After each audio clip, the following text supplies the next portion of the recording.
La présence de la belle famille dans une maison, déjà ça attire les problèmes. Nous avons les mariages qui se cassent, soit à cause des belles-sœurs, elles peuvent venir.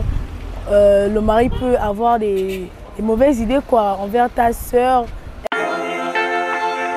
Bonjour chers internautes, de nos jours, il est très fréquent de voir dans certains ménages des personnes accueillir chaleureusement leur famille, tandis qu'ils ferment la porte à celle de leur partenaire de vie.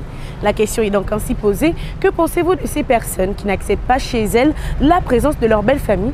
Écoutons les réponses de nos intervenants. En Afrique, naturellement, quand le mariage unissait deux familles, c'est-à-dire la famille du mari et la famille de la femme formaient une seule famille. Les gens modernes trouvent gênant du fait d'être encombrés par la belle famille. Du coup, on peut leur comprendre d'un certain point de vue moderne. Mais s'il faut revenir à une famille plus ou moins traditionnelle, c'est tout à fait logique que la famille, vu que la famille de la femme fait partie déjà de ta famille à part entière, puisse être chez toi.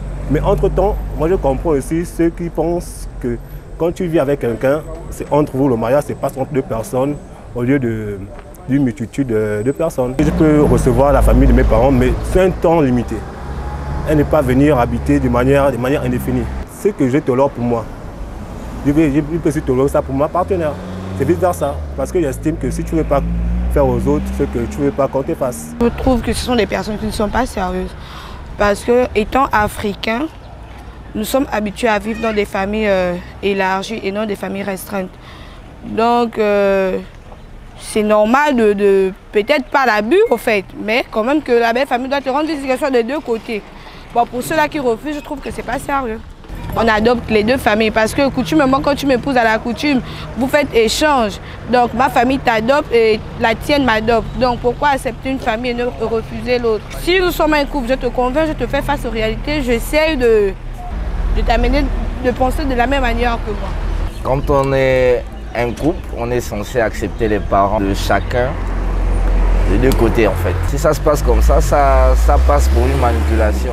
Donc si c'est du côté de la femme, ça fait que c'est comme si c'est la femme qui manipulait l'homme pour dire que bon, je ne veux pas voir tes parents et que c'est moi les miens qui doivent arriver. Et voilà quoi, c'est pas déjà une bonne chose et je ne souhaite pas ça pour tout le reste des couples qui se comportent comme ça. Ça dépend de ce qu'il a vécu avec la femme ou bien avec les parents de la femme.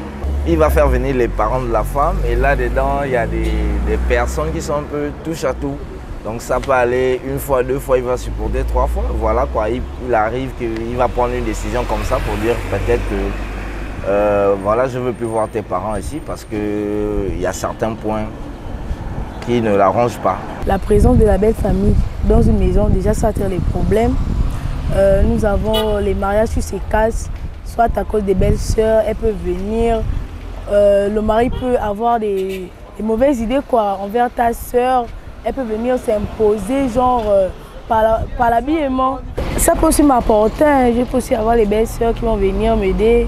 En tant que femme déjà, je dois amener mon partenaire à comprendre que ma famille a aussi le droit de venir chez moi. Donc s'il refuse, je dois tout faire pour qu'il accepte. C'est moi la femme, donc je connais mon homme, tu vois. Je connais mon homme, il y a des propos que je dois utiliser pour qu'il accepte, pour que ma famille vienne chez nous. En fin de compte, il est donc important pour chacun des partenaires de traiter sa belle famille avec le même respect et la même affection que sa propre famille. Et surtout, de favoriser une bonne communication pour le bien-être de tous et la paix du foyer. C'était la question du jour. N'oubliez pas de vous abonner à nos différentes pages et surtout, restez connectés sur News Live.